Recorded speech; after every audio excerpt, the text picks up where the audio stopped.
There's some big boys you're competing against. So is he, Yeah, though. but What's up guys and welcome. You are watching Fazi Fitness. So let's start this video with Derek Lunsford and his latest physique update. Now Derek wasn't looking this good 4 weeks out of this past Arnold, Ohio, where literally everyone was questioning him and his conditioning, that he just won't be in shape for the Arnold, Ohio this year. But the man showed up at his all-time best and he beat the reigning Olympia champion Samson. So this update right now at about 7 weeks out, that in fact looks to be a recent one. And if we compare his look right now to the likes of the mutant Nick Walker, then Nick is definitely ahead of him in every single way as of right now. But we saw how that was the masterclass laid out by Chris Aceto for Derek's Arnold prep. Keep his legs big and full for as long as they possibly can leading into the show, before they drop the hammer, before the diet really kicks in. And what we saw from Derek at the Arnold, that was such an awesome comeback, considering the fact that he came in third at his first ever title defense last year. So the biggest challenge for Derek Lunsford once again for this year's Olympia is the same. Hold on to all that size on his legs, keep all that volume, while at the same time, keep on chipping away little by little to get to that hard dry look. Because that is going to create that amazing illusion of having that crazy X-frame on the stage. So if we take all things in perspective, it's kind of too soon to call who's gonna win this year's Mr. Olympia in the Men's Open. If anyone knows bodybuilding, they would understand that 6 weeks is plenty of time to change things altogether, to get shredded and bring your all-time best. So last year, Derek was kind of ready way too early and he lost his legs, and that too big time. And he ain't making that same mistake again. And the same must be the case with the mutant Nick Walker in regards to his midsection, which became the focal point of him losing to Derek at the Pittsburgh Pro. Now, all that being said, Derek is gonna have to make sure that he brings a better package than what we saw at the Arnold, Ohio if he wants to win in October. Before you scroll or blink too hard, have you subscribed yet? Please don't make me bring out the emotional blackmail. Hit that subscribe button and turn on the bell icon. It's free, it's painless, and that makes me look way cooler than I actually am. So Roman Fritz is finally back onto the prep after 2 long years. So this is the update of him after being in prep mode for 9 days now. And I must say, it's such an unfair advantage for Roman Fritz compared to all these other guys, as him dieting for merely 9 days is like somebody else dieting for weeks and weeks. And this is how fast his physique changes. Plus, he has this ability to stay very lean even during the peak of his off-season. So if you listen to some of his interviews, the man is very vocal about the real dosages which are required to make progress, especially at the level of pro bodybuilding. And that is one of the reasons this guy is very likable among the entire bodybuilding community. So the last time Roman qualified for the Olympia, that was back in 2023, the same year Derek won.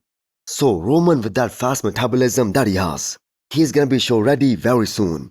And the post-Olympia tour and some of the shows in that window, they are gonna be on his radar. So with the way the competition has been getting so much better, and we are seeing new talent coming in with every passing year, and all these guys improving at such a fast pace, it's gonna be extremely difficult for someone like Roman to earn another Olympia qualification unless he brings up his back, and I'm gonna say his entire upper half. Now his quads from the front, they are some of the biggest and some of the best quads in the game. But the man is still behind in his upper half. But the fact that this guy is still pursuing bodybuilding, that too at the highest level, after 3 hip replacement surgeries, that is so unbelievable and so commendable.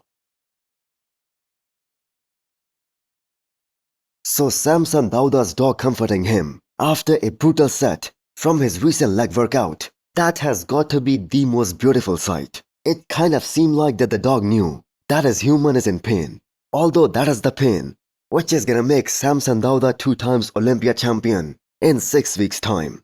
Now Samson Dauda trains with crazy intensity, pushing every set to failure. And the man has showed us all how he has made some tremendous progress Some insane improvements all over his physique, year after year, and that too in some of his weakest areas. Now, he's undoubtedly gonna be the biggest guy in this year's men's open bodybuilding, and the man is getting bigger with every passing year. And the craziest thing in all of that is the fact that Samson hasn't even taken one single proper off season since 2022.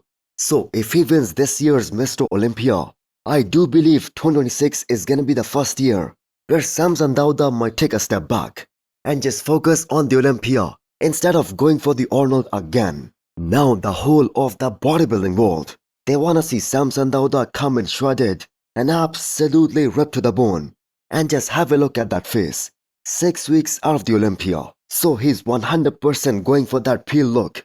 And for a guy who has such an amazing shape, such beautiful lines, such amazing flow. So that combined with that high level of conditioning, that next level detail, that is gonna be pretty damn hard to beat.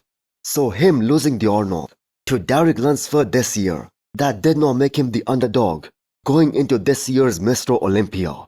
Samson at his best, he is still the favorite to repeat this year. But let me know what you guys think.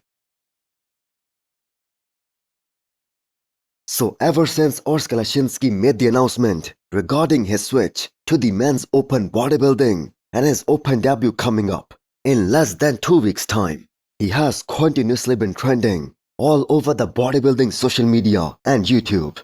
So Fuad had him on his podcast and he asked him about his expectation at this upcoming Italy show, and the man dropped this very cold line. Mir, Sergio, all a bunch of guys like Sergio, Quint, and even Mark Hector, like Sergio and Quint are up in like the 260, 270 on stage.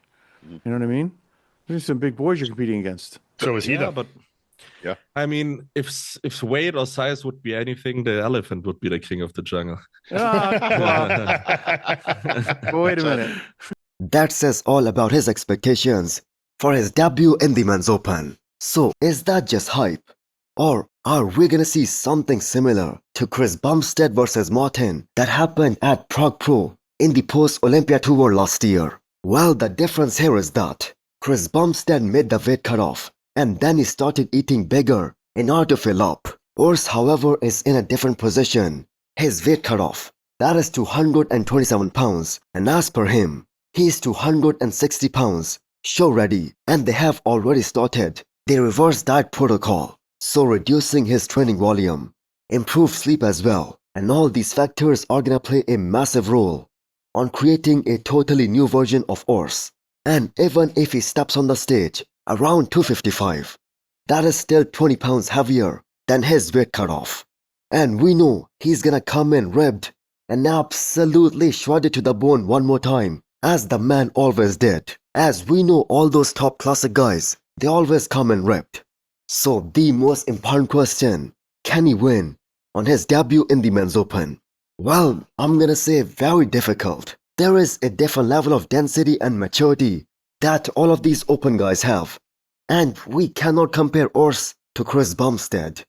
Same way we cannot compare Keon to all these other guys like Angel Calderon, even Carrot Baggio, who just did the men's open. While Keon, we know, can be right up there in the first Olympia call-out. But all these other guys, they're gonna have a very difficult time, and actually had a very difficult time standing next to guys in the men's open. And Chris, we all know, was a very wide guy, the widest guy in the entire classic physique. He had that amazing bone structure. Now, as much as we are all thrilled to see Urs in the men's open, and as much as we want to see him win this show and qualify for the Open Olympia, but we have to be realistic here. But that being said, with another solid off-season, Urs can certainly shock the world. But what about this upcoming show? Do you guys think he can be in the top 3? Next up, we have an update from Hunter Labrada. So he's still going through that shoulder rehab, but the man is now picking up the training intensity as he goes along. So Hunter is gonna be falling in love with that process all over again as he continues to build the tempo. And what's really gonna motivate him to make a stronger comeback next year is watching this year's Mr. Olympia as a spectator, because Hunter is a legit top 6 guy in any kind of lineup.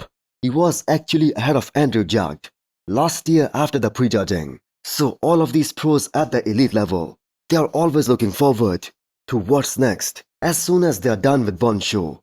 But what Hunter did by not only going through a shoulder surgery but also allowing his body to detox for months and months, that's much needed for every pro out there. And if the recovery goes well, we're gonna see the best of Hunter Labrada possibly at the Arnold Ohio next year.